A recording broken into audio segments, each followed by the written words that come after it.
தமிழாய் செந்தமிழாய் கணினி தமிழாய் வளர்ந்து வரும் எம் தாய்மொழியாம் அன்னை தமிழுக்கு எடுக்கப்படும் தமிழ் கூடல் விழாவிற்கு வருகை புரிந்திருக்கும் அனைவரையும் விழாவின் சார்பாக வருக வருக என வரவேற்கின்றோம். விழாவின் முதல் நிகழ்வாக தமிழ்த்தாய் வாழ்த்து.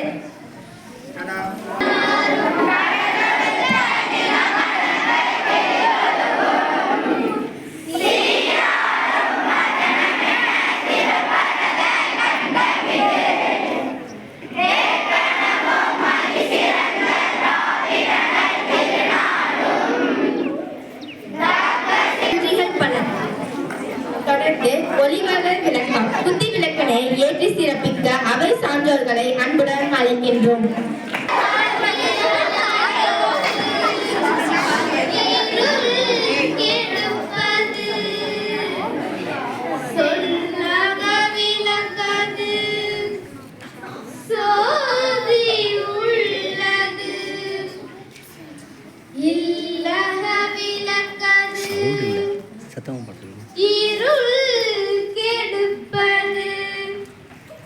சொல்லக விளக்கது சோதி உள்ளது பல்லக விளக்கது பலரும் காண்பது சிவாயவே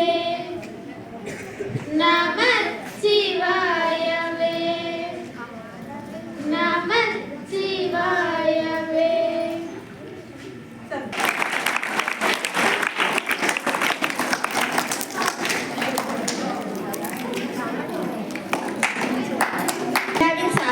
நன்றிகளை கூறி மகிழ்கின்றோம். யாதும் ஊராகி செழித்த மொழி நன்றும் தீதும் விளக்கிய மொழியாம் என் அன்னை தமிழின் தமிழ் கூடும் விழாவிற்கு வரவேற்புரையாற்ற சகோதரி வே தனுரஞ்சினி அன்புடன் அழைக்கின்றோம். அமுத மொழி அன்று அவ்வை சொன்ன அறிவுரைகள் அமைந்த மொழி வள்ளுவனும் பாரதியும் வளர்த்த மொழி உலகில் வாழ்வாங்கும் வாழும் மொழி எங்கள் வண்ணத்தமிழ் மொழியே. ஆம், என்றும் புதுமையுடனும் இளமையுடனும் வாழும் என் தாய்மொழியாம் தமிழை வணங்கி என் உரையை துறங்குகின்றேன். தாய்க்கு மேலாக அன்பு காட்டி தந்தைக்கு ஈடாக அறிவூட்டி எப்போதும் எங்களை மகிழ்ச்சியுடனும் சிந்தனை திறனுடனும் வைத்திருக்கும் நம் பள்ளி தலைமை ஆசிரியர் ஐயா அவர்களை தமிழ்கூடல் சார்பாகவும் பள்ளியின் சார்பாகவும் வருக வருக என வரவேற்று மகிழ்கின்றோம். புத்தகம் ஒன்றே நம்மை புரட்டி மாணவர்களுக்கு பிடித்த மாணவர் கற்று தெளிந்தவர் மேலும் கற்று வருபவர் கற்பித்தலில் வல்லவர் புரிய வாய்ப்பாசம் காட்டி அறிவால் கட்டி வைத்து ஓடி உழைக்கும் உள்ளம் கொண்டவர் செய்யும் செயலை நேர்மையுடனும்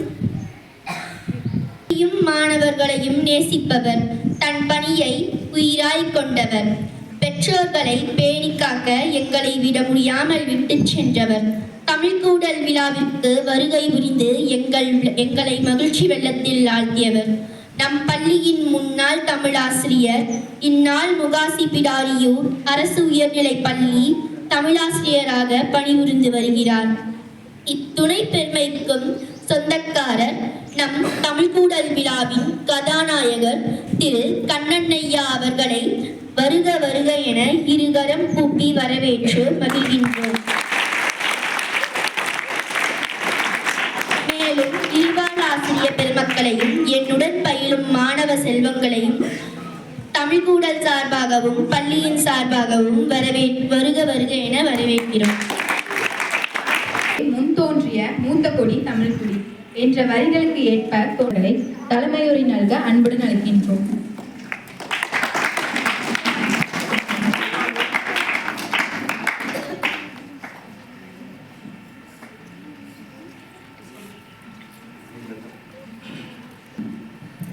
இந்த மூன்றாவது தமிழ் கூடனுடைய நிகழ்ச்சிக்கு வருகை வந்திருக்கின்ற மாணவ செல்வங்களுக்கும் மற்றும் உங்களுடைய சிறப்புரையாற்ற வந்திருக்கின்ற முன்னாள் ஆசிரியர் வளர்வதற்கு மிகவும் இனிமையானவர் எல்லா ஸ்டூடெண்ட்ஸுக்கு மேக்ஸிமம் தெரியும் மற்றும் இருபால் சகோதர சகோதரிகளையும் அனைவரையும் வருக வருக என வரவேற்கிறேன்.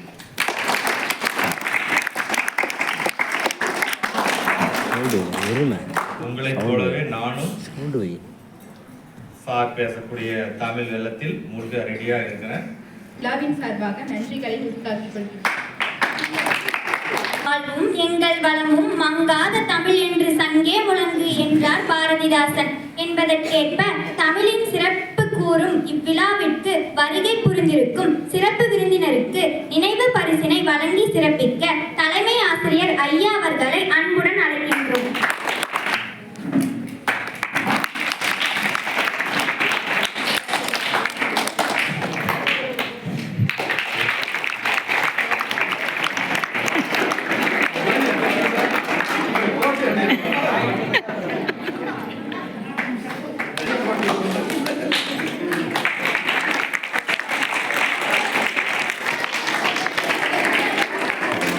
ஐயா அவர்களுக்கு நன்றியை உரித்தாக்கி மகிழ்கின்றோம். அமிர்தத்தை கடைந்தால் அதிலிருந்து கிடைக்கும் சொல் தமிழ் என்றார் நாமக்கல் கவிஞர். தமிழுக்கும் அமுதென்று பேர், அந்த தமிழின்ப தமிழெங்கள் உயிருக்கு நேர். ஆம், நீண்ட வரலாற்று பெருமை மொழி என்பதற்கேற்ப தாய்மொழியின் சிறப்பை தன் தங்க தமிழ் சுவை கொண்டு தன் நம்பிக்கையை ஊட்டுபவராய், தமிழின் புகழை தரணிக்கு எடுத்துரைப்பவராய், நம் பள்ளியின் முன்னாள் தமிழ் ஆசிரியராய், இந்நாள் சிறப்பு விருந்தினராய் வருகை புரிந்திருக்கும் திரு கண்ணன் ஐயா அவர்களை தமிழின் சிறப்பு என்ற தலைப்பில் சிறப்புரை வழங்க அன்புடன் அகமகிழ்ந்து அழைக்கின்றோம்.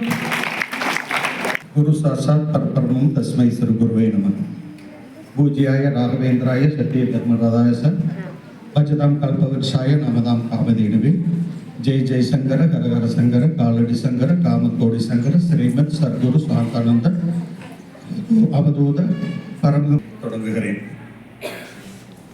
முதலில் பள்ளியின் தலைமை ஆசிரியர் அவர்களுக்கும் தமிழ் துறை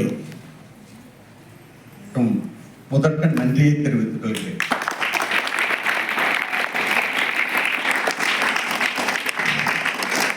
காரணம், வந்தாரை வாழ வைக்கும் ஓர் பெருந்துறை. இந்த பெருந்துறைக்கு 32 ஆண்டுகள் ஆகிவிட்டது. இருந்தாலும் கூட மாதத்தில் ஒரு முறையோ என் பெற்றோர்களை பார்க்க ஊருக்கு செல்வது வழக்கம். 1 கிலோமீட்டர் அல்லது 2 கிலோமீட்டர், 2 கிலோமீட்டர்லேருந்து 1 கிலோமீட்டர், அந்த இடைவெளியில இனம் புரியாத ஒரு உணர்வு எப்பொழுதும் ஏற்படும். ஒவ்வொரு முறை ஊருக்கு போகும்போது, இன்னைக்கு போனால் கூட அந்த உணர்வு எனக்கு ஒவ்வொரு முறையும் அந்த 1 கிலோமீட்டர் அந்த உணர்வு இருக்கு. அந்த உணர்வு இன்னைக்கு ஸ்லேட்டர் தாண்டும் போது அப்படியே அதை விட 2 மடங்கு இருந்தது. என் தாய் வீட்டுக்கு வந்த உணர்வு, அந்த உணர்வு இப்போது வரை எனக்கு இருப்பு கொள்ளவில்லை. அந்த உணர்வு அப்படியே இருந்துட்டே இருக்குது. என்னுடைய அன்னை தாய் இல்லத்திற்கு வந்த உணர்வாகவே.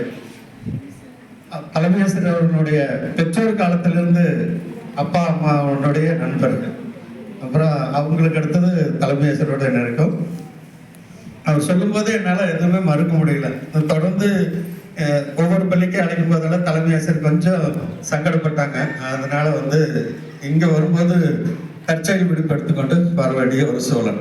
பட் என்னுடைய தாய் இல்ல ஒரு விழா, எனக்கு எதுவுமே வேண்டாம்னு சொல்லிக்கிட்டே இருக்கிற, ஒவ்வொன்றும் செய்ய எனக்கு கை காலெல்லாம் நடுங்குது, வைக்க பிடிக்க முடியல. அவ்வளவு செய்யறீங்க, எனக்கு கொஞ்சம் பயமா இருக்குது. 2வது ஒரு தலைப்பு கொடுத்துட்டாங்கன்னா அந்த தலைப்புக்குள்ள எனக்கு அடக்க முடியாது, அது அதை விட போயிட்டே இருக்கு. அதனால கொஞ்சம் இது வாசிப்பு எனக்கு சுவாசம் மாதிரி தான். ஒவ்வொரு நாளும் வாசிக்காத என்னால் தூங்க முடியாது. அது எந்த நேரமும் தெரியாது. தூக்கம் வரலைனாலும் வாசிப்பேன், தூக்கம் வர்றதுனாலும் வாசிப்பேன். வாசிக்காத இருக்க முடியாது. இந்த வாரத்தில் எடுத்த புத்தகம் மேன்மைக்கான வழிகாட்டி, ராபின் சர்மா எழுதின புத்தகம். அது ஆக்சுவலாக 2013 வாங்கினது. 3-4 தடவை படிச்சுட்டா. இருந்தாலும் ஒவ்வொரு தடவையும் நான் படிக்கும் போதெல்லாம் அது புதிய உணர்வாக படிப்பேன். சொன்னது நிச்சயம்தான். காரணம் 1987 தமிழ் பயின்றேன் கல்லூரியில். 2007 ஆசிரியர் பணி, தமிழாசிரியர் பணி. 87க்கு 2007க்கு 20 ஆண்டுகள் இடைவெளி. அந்த 20 ஆண்டுகள் எனக்கு தமிழுக்கு எந்த சம்மந்தமும் இல்லை. நான் வேலை பார்த்தது வேறு துறை. ஆனால் ஒரு ஆசிரியர் தமிழாசிரியராக பணியேற்கும்போது நான் முழுமையாக அந்த மாணவனுக்கு தமிழாசிரியரமாக போய் நிற்க வேண்டும் அப்படிங்கிறதெல்லாம் ஆழ பதித்ததன் விளைவு படிக்க ஆரம்பித்தது. எந்த கேள்வி கேட்டாலும் ஆயிஷா நடராஜன் எழுதின ஆயிஷா என்ற புத்தகத்தில் வரக்கூடிய அந்த கேரக்டர் பிசிக்ஸ் மிஸ் கிட்ட கேள்வி மேலே கேள்வி கேட்டுகிட்டே இருப்பாங்க, அடிச்சு உட்கார வச்சிருவாங்க அதிகப்படி செய்ய. ஆனால் ஒரு ஸ்டேஜுக்கு மேலே அந்த பதில் அவங்களால சொல்ல முடியல, படிக்க ஆரம்பித்தாங்க. அவள் கேள்வி கேட்டு இது பண்ணின பிற்பாடு அடுத்தது கெமிஸ்ட்ரி டீச்சர் பிடிச்சாங்க. கெமிஸ்ட்ரி டீச்சரை அதிகமாகவே அடிச்சிட்டாங்க. பட்டு ஒரு நாள் நீங்கள் அடித்தா கூட எனக்கு வலிக்காது மிஸ்ன்னு மத்தியானம் லஞ்ச் பிரேக்கில் சொல்கிறேன். என்னடா இது நடந்தது அப்படின்ட்டு அப்போ பார்த்தா நல்ல ஃப்ரெண்ட் ஆகிட்டாங்க 2 பேர். அவ்வளவு விஷயங்கள் இவர் கேட்ட கேள்வியில் படித்து நிறைய விஷயங்கள் தெரிஞ்சுட்டாங்க. இனி அடித்தா வலிக்காத மருந்து கண்டுபிடிச்ச மிஸ் நீங்கள் எவ்வளோ வேணாலும் அடிக்கலாம்னு சொல்லிட்டு இருக்கும்போது வாயில் நுரத்தள்ளி அந்த குழந்தை தன் இன்னுயிரை மாற்றிக்கொள்கிறார். இது ஆசிரியர்களுக்கு நம்ம இது அது என் மனசில் ஆழ பதிஞ்ச விஷயம். அதனால முடிந்தவரை தெரியல நாளை சொல்கிற சாமி அப்படின்ட்டு சமாதானப்படுத்திட்டு போயிடுவேன். தெரிஞ்சுட்டு விட சொல்லுவேன். இது என்னுடைய பழக்கம்.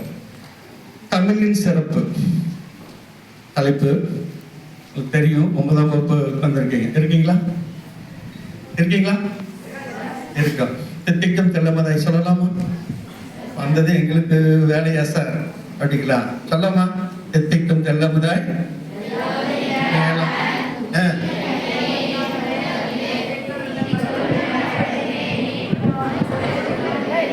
சத்தமே கேட்காது, அவ்வளவுதான் சிறப்பு. சரியா? இதுல நயகரா நீர்வீழ்ச்சியில எழுதிய முதல் வாசகம் வருக வணக்கம் தமிழ்ல தான் எழுதியிருக்காங்க. சாரித்திரியில் ஒளிமலையில் 23 உலகத்தின் 23 மொழிகளில் எழுதப்பட்டிருக்கக்கூடிய வசனம் முதல் மொழி தமிழில் எழுதப்பட்டிருக்கிறது. தமிழ் வசனமாக எழுதப்படவில்லை, கல்லில் செதுக்கப்பட்டுள்ளது. உலகம் முழுவதும் ஒவ்வொருவருக்கும் ஜப்பானிய பல்கலைக்கழகத்தில் யாதும் ஊரே யாவரும் கேளீர் என்ற வாசகம் பொறிக்கப்பட்டுள்ளது. நாசா விண்வெளி ஆய்வு கூடத்தில் எழுதப்பட்ட வாசகம் கற்றது கைமண் அளவு. அதை சொல்லல, கற்றது கைமண் அளவு. நாசா ஆய்வு கூடத்துல எழுதியிருக்கிற வாசகமே இதுதான். நம்ம என்ன அளவு? எதுவுமே இல்லை. என்ன எதுவுமே இல்லை. அவங்க என்னமோ செஞ்சுட்டு இருக்காங்க. அவங்களே கைமண் அளவு தான் இருக்கும் போது நாமன்னா எதுவுமே இல்லை. கிரேக் தத்துவ ஞானி சாக்ரட்டிஸ் சொன்னது, நஞ்சு கொடுக்கும் நேரம் வரை வாசித்துக் கொண்டே இருந்தார் கிரேக்க நாட்டின் இதிகாசத்தையும் தத்துவங்களையும். கடைசி 2 நாட்கள் இருந்தது அவருக்கு விஷம் கொடுத்து அழுதுவது. இந்திய நாட்டின் தண்டனை சட்டம் உயர்ந்த பட்சம் தண்டனை சட்டம் தூக்கில் இடுவது. ஆனால் அங்கே விஷம் கொடுத்து அறுத்த வைத்து இறக்க செய்வது. அந்த 2 நாட்கள் இருக்கும்போது அந்த விஷம் கொடுக்கும் அந்த பணியாளர் ஒன்று கேட்டார். ஒரு சின்ன பையன் தான், 23 வயது பையன், இளைஞன். அவரிடம் கேட்டார், நான் மவுத் ஆர்கன் கற்றுக்கணும் அப்படின்னு. இறப்பதற்கு 2 நாட்கள் மட்டுமே இருக்கிறது. இந்த 2 நாள்ல நீங்க இதை கத்துக்கிட்டு என்ன செய்ய போறீங்க அப்படின்னார். 80 வயது கிழவனுக்கு இது தெரியாமல் இறந்து விட்டான் என்று எதிர்காலம் என்னை ஏசக்கூடும். ஆகவே நான் கற்றுக்கொள் என்று கற்றுக்கொண்டான். விஷம் கொடுக்கும்போது சொன்னார், இவ்வளவு இளைஞர்களை நான் முதல் ஆசிரியர், உலகத்தின் முதல் ஆசிரியர் சாக்ரட்டிஸ் சொன்னது, எத்தனையோ இளைஞர்களை தட்டி எழுப்பி இவ்வளவு ஒரு இது செஞ்சு வச்சீங்க, எத்தனையோ பேருக்கு இது பண்ணீங்க. உங்களுக்கு நான் விஷம் கொடுக்கக்கூடிய இந்த அபாக்கியவதி ஆகிவிட்டேன் என்று வருத்தப்படும் போது வருத்தப்பட வேண்டாம் சொல்லிட்டு அந்த விஷம் கொடுத்த அந்த பணியாளர் சொன்னாரு, நீங்க எடுத்ததை மடக்கென்று குடித்து வருகிறார்கள், நீங்கள் துடிதுடித்து சாவதை என்னால் பார்க்க முடியாது என்று சொன்னார். பின்னாடி எவ்வாறு அருந்துவது என்று கேட்டார். காபி டீ சாப்பிடுவதை சிப் பண்ணி சாப்பிடுங்கள். முதலில் உங்கள் கால்கள் மரத்து போகும், பின்னர் உங்கள் கைகள் மரத்து போகும், பின் உடல் உணர்வற்று போகும், பிறகு விஷம் தலைக்கேறி நிசப்தமாக உறங்குவீர்கள் என்று சொன்னார். அவ்வாறுதான் அவர் இருந்தார். படுக்கும் அறைக்கு அருகிலேயே படிக்கும் அறை வேண்டும் என்று கேட்டார். அவனால் அன்பேத்துக்கார்.